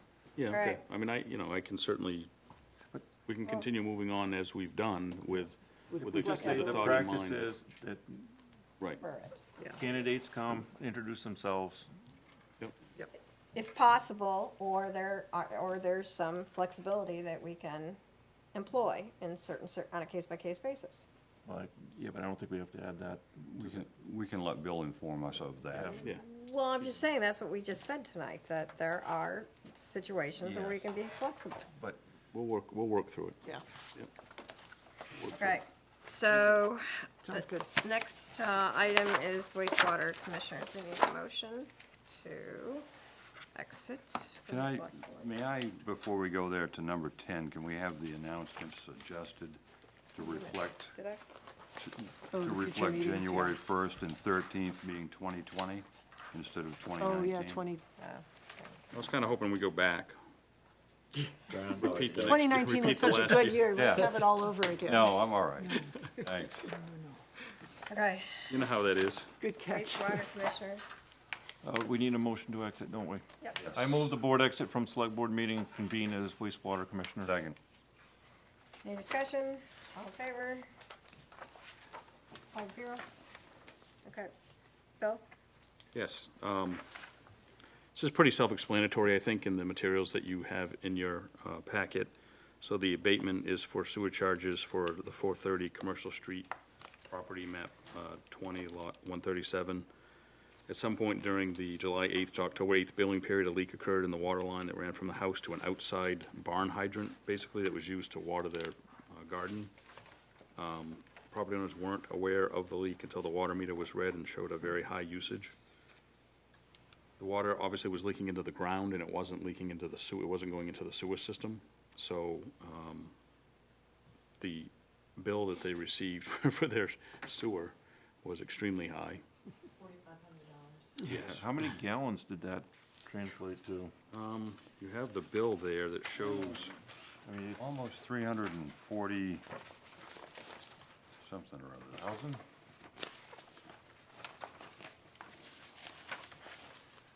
2,724 gallons, The water bill was. average daily use. yes. Three- Over three- $800 that they split it in half, the water bill, within the sewer bill. Okay, I move the board abate $4,285.17 in sewer charges for Mrs. Donald Johnson, 430 Commercial Street, Rockport, Second. map 020, lot 137. Denise seconded it. Second. Can I, What is the amount again? We're gonna have a discussion. So this is just a motion and a second, so that's not over yet. We don't have a vote yet, so don't. I know we had, and I mentioned it to Bill and Diane, but there are certain things that we want to try to make sure that aren't on Yes, yeah. public records. And the public records, those were blacked out, so, yeah. So, So the amount in the motion is 4,285.17. In the letter from the code officer, that was the amount that he recommended. right, The property owner was requesting a higher amount. $4,522.50, which is a difference of $300? 300. Yeah. Yes. And the thought And- was the homeowner, bears some responsibility. But I wanted to ask about that. I mean, how would the homeowner have known about this? She, and the homeowner is, billing, see, they only read the meter once every 3 months. Every Right, so quarter. how would you have That's known? why it's so much. Well, we didn't witness any cooling, the house is basically on granite ledge, so the water had, this was a line that was installed back in the 70s that originally went out from 110 feet out from the house to the trailer that once stood there. And we just happened to turn it on 2 years ago, just seasonally, to water gardens. And I don't know if it was, maybe the line came up, we installed a hydrant on it, and I'm not sure, Scott had said that, it could have been, we did have a plumber come in, and he pressure tested the line, so, and he wasn't able to maintain pressure.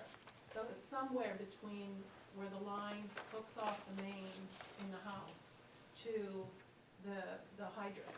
Somewhere along the line, there was a leak. Whether the line came up above frost level, it's hard knowing. The first year we used it, it was fine. We didn't have any problem, but it was off for 30 years, basically. And you said then- I'm sorry, you said there was no pooling of water or No, there anything, wasn't, so because there we wasn't would've any noticed. evidence of, We're out there every day and Right. gardening, and we would have noticed pooling, but I think because of the ledge underneath, it probably just drained away through the fissures in the granite. so my concern is, I get the concept that, to say that a homeowner should bear some responsibility, but what's that responsibility if there's no reason that they would have known? keep in mind, he also included in that was that the average use during that quarter for sewer would be about $156.09 is what he said. I don't know, Yeah, and the previous 3 months, the bill was a normal sewer bill. And, so, uh, So there should still be some sewer bill. And Yes, actually, sure. the plumber did disconnect the line and cap it off, so it will never be used again, ever. So I was trying to figure out the bill here. We So- wouldn't rebate the full No, amount. I mean, no, you don't get a benefit from it, but I was trying, Well, the water didn't go down the sewer, there's no way the water would have gone down the sewer. So, I mean, I don't think that was an issue, so, but, I mean, I'm happy with the amount, I just, Okay, it's let's that just- basically not the download usable. a reasonable sewer bill, which is Yeah. fine with me. Nothing great. ventured, nothing gained. Yeah, and I think So I'm happy with that. I rely on the experts in the town on this one. Which is as the motion Which, presented. yeah, I mean, Yeah, I I don't don't know how he second guess. came up with the 300. Well, he explained it in here. Yeah. Did he? I Roughly thought it was, $150 a month. I must have missed that. The billing cycle would have been July, August, September, and October. The average use runs at about 156. So that's how he For 2 came up with the months. 300? Yep. Yeah, Two Well, the times. previous bill was $115. 15. and he said the average, Yeah, he looked back at a series of a bills. series of bills and came up with an average use of 156, but the 300 is, he's just kind of saying that there's some responsibility there from the homeowner. And- So if you wanted to change that amount and And may I, increase the abatement by. may I ask, how long have you been there? My mother has lived there, and, it's Right. been family property. Well, that's, since I know the 1950s. property, but I obviously knew that you Yeah. weren't the ones that had lived there, but, so that's where It's my the Paul and Right. Johnson family that we've So the- owned the property for. the previous history prior to when you, and you just recently moved there when? Well, my parents moved there in the 70s. No, but when did you get there? When, Well, I'm just representing my mother. all right, Okay, because All right. she's 100 and Yeah. she's not able to be here present. No, no, I'm her that's- power of attorney, I was so trying it to- wasn't on my. I was trying to give you a little benefit of the doubt of only being there Well, as she was a asking new for owner. more. She was Oh, asking. but But I, she yeah, said she's I have, happy I with what they're don't live there, recommending here. so, Yeah, as long as it's a reasonable amount, that's all I'm asking it is. I about. don't So think this we is based on second-guess Karen. 156. For 2 months or 3 months. So it's Yeah. 2 months worth of. Okay, so there was a motion and a second. Any further discussion? Okay, all in favor? Okay, 5 in favor, none opposed. So the amount is, Mrs. Johnson, 428517. 285.17. it'll be reduced by that much. Yeah. Right, Yes. okay. Now, how will the billing company be notified? We'll notify them. Okay. Okay, thank you very much. Great, Sorry thank you you. have to stay so long. Thank you. Yeah, sorry. Never attended one of these. Come back, we get lonely. Can we, when you notify the building company, can we copy? Oh, yeah, no, they'll, I just wanna, They'll- Scott said he would call. I just wanna He make wanted sure me to that, call him tomorrow. I just wanna make sure that you know when it happens, that's all. yeah, we will take care of it in-house, but we'll also send a letter as well, Yeah. Okay, Yeah. just to follow up with that, with the actual abatement, so. I see, okay, all right, thank you so much. Thank you. Thanks. you. Okay, somebody I want to move exit? the board exit as wastewater commissioners and resume as a select board. Second. Okay. Okay, all in favor? Okay, 5-0. All right, and Okay, Linda, Mark seconded it, there are 2 seconds, so let's take Mark's second and 5-0 in favor. okay, and Bill, you're gonna take out some of the details here make sure Yes. on, Yeah, Mark caught that when the first email went out, and then we subsequently deleted out blacked out all of the Thank you. personal stuff, so. All right, so now we need, liaison reports. Doug, you want to start? Sure. Planning board met recently, and was the first discussion, or the first application for the hotel in the downtown area here.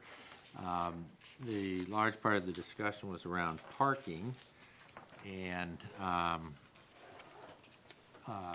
so that's gonna be looked into a little bit more by Stuart Smith and the engineers and Bill Napower, and they'll come back with that. But I would like to request that this board somehow put together a task force to truly look at parking in the downtown village area. We've had various citizens look at it and count places, but I think we need to really do a 30,000-foot view where we look at, are we making full use of the right-of-ways on the roads? Have people's properties encroached in that could be parking spaces?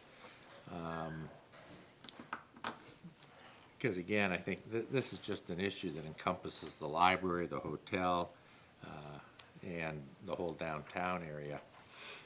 My brother, who's a town planner, says only successful towns have parking problems, so that's the good news. But I just want to make sure we're doing the best we can for the town with the parking. Yeah, a couple things before you go on. Bill, did you suggest that maybe this should be part of the comprehensive plan effort? Well, I think it will be part of the comprehensive plan effort. You know, as they go through and look at the comprehensive plan, they look at, you know, what is it that the town, the residents want the town to look like in the next 5, 10, 20 years. I think parking has to be one of those topics. In less than 10 years,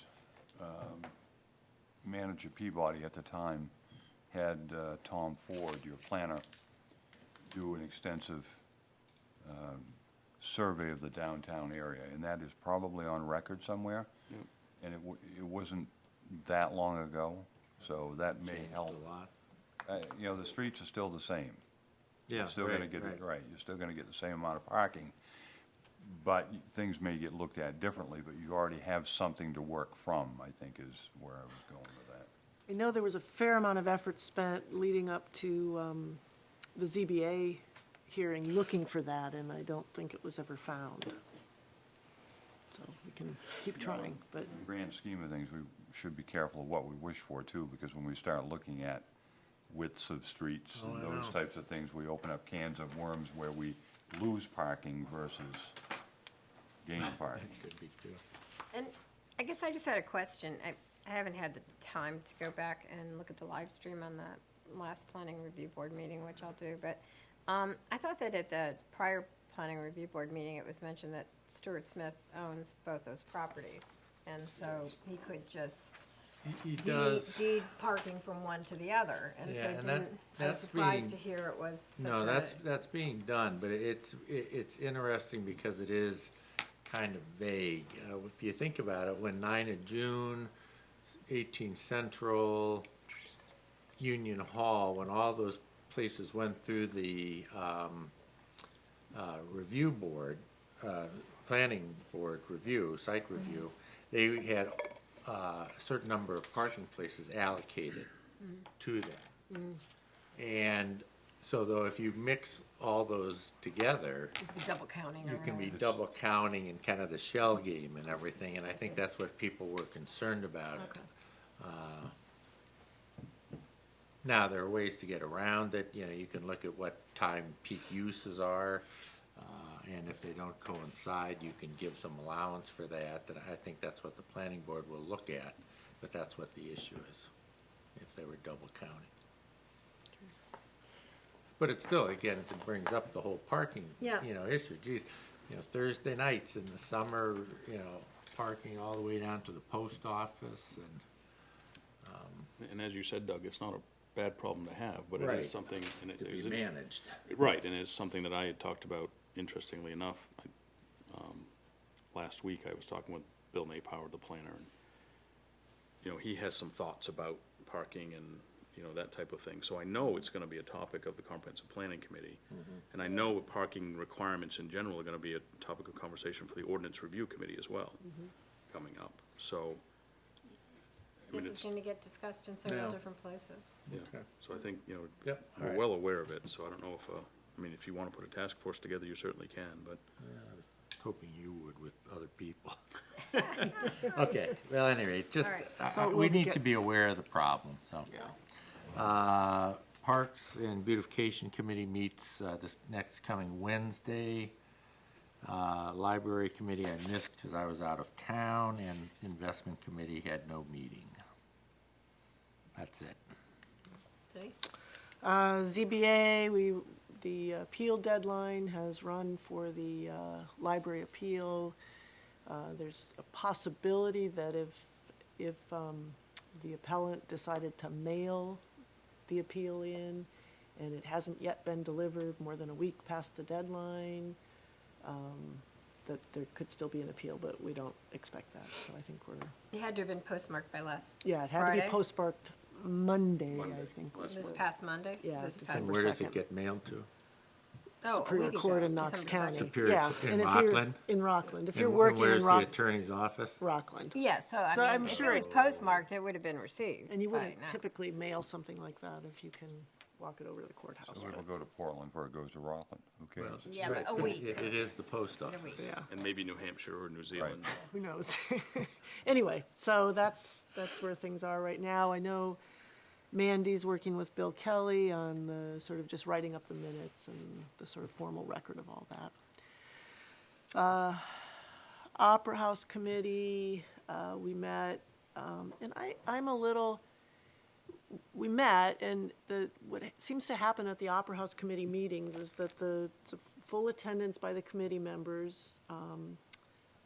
Drew comes in to report on everything he's doing at the Opera House in terms of, physical improvements and things like that, and everybody listens. We talk about how we really want to goose the revenue, we need a marketing plan, we need to really push on this, and Drew's just, essentially overwhelmed with the other things he has to do.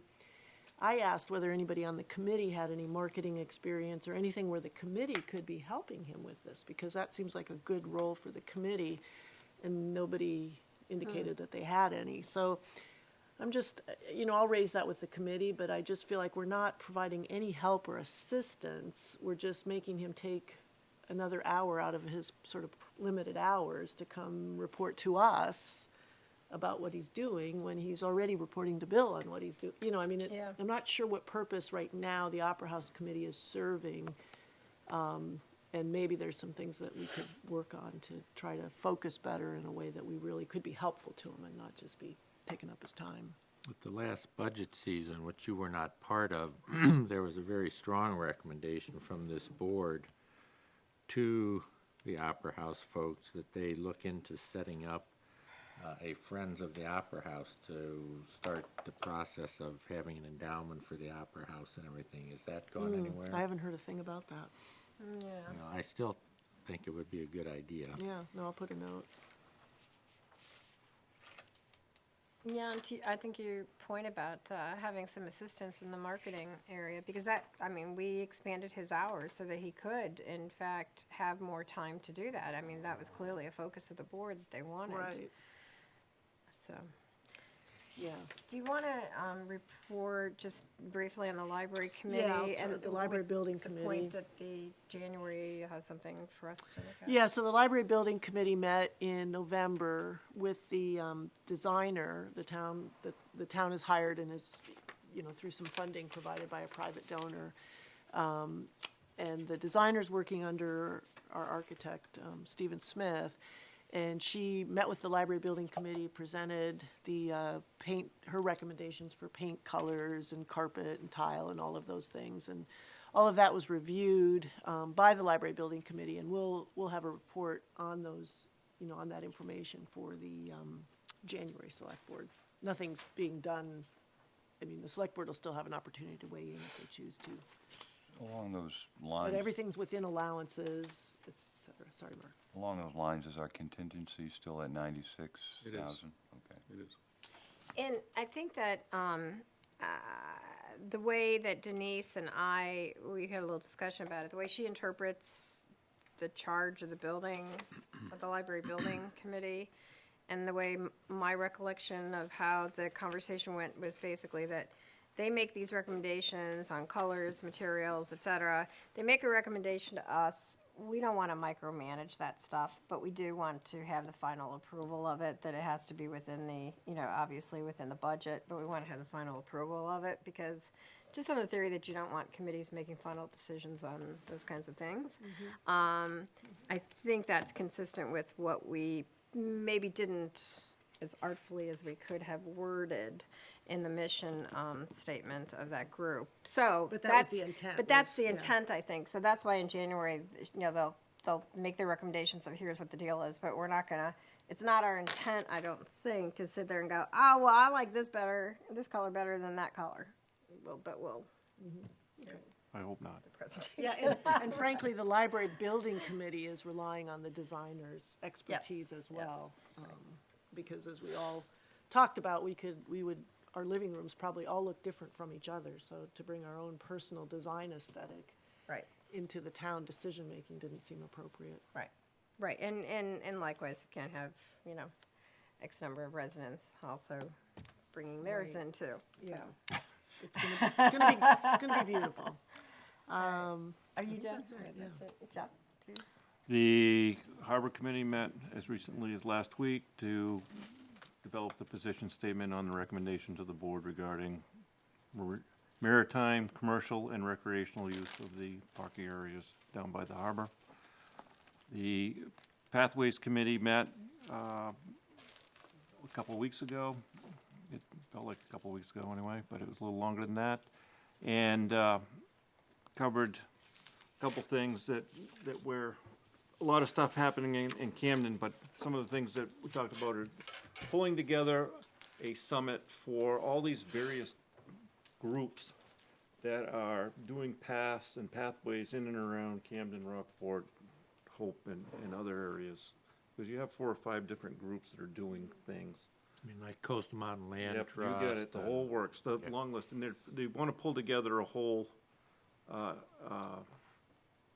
powwow summit to share best practices and make sure that each group knows what the other groups are doing, so there's no overlap or redundancy. So that's going on, they're trying to pull that together in January. And then there's a lot of stuff going on around some bike awareness and helping there, in particular around developing a common map so that some of these bike groups that come to the area and have large activities have some resources that they might not have otherwise had. As we mentioned, the capital committee has not met, and we have a lot going on, you know, in terms of getting new members onto the comp plan committee. The rec committee is still a challenge for me. That's it. Parks and Rec, Parks and Beautification, as Doug said, will be coming up. Conservation meeting is Thursday of this week. And they're gonna be talking about their extended 5-year sort of plan, talking about upcoming budget things to be submitted if they haven't already done that. I assume they have, hope they have. And there is someone from the Conservation Commission that is interested, and perhaps they might be one of those 5 that have already put their name in for the comp plan. If they haven't, I will ensure that on Thursday they get their application and turn it in. Who is it, do you know? I think Megan, Dwyer? yes, so you've got it. Yep. Well, I've done my part, perfect. Let me see that That's it? list.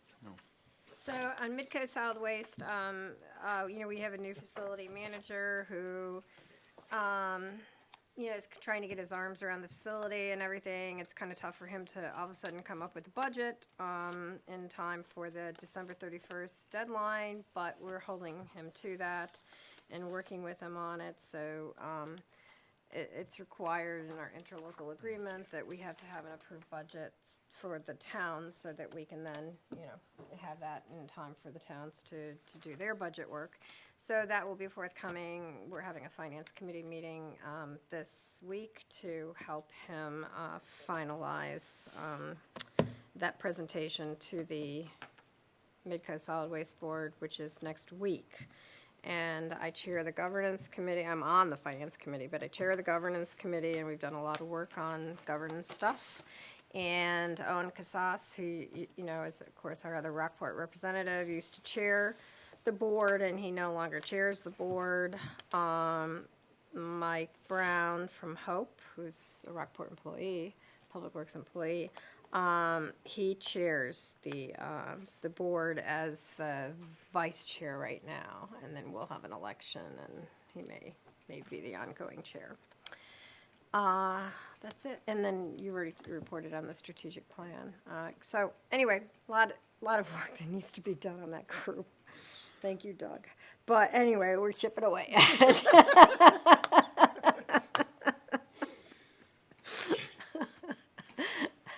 All right, I think it's it on liaison reports. I think of you all the time on that. Sure. I think of you too. Somebody want to make a motion for executive session, please? I move that we go into executive session for discussion of contracts connected with the use of real or personal property pursuant to 1 MRS Section 4056C. Second. All in favor? 5-0.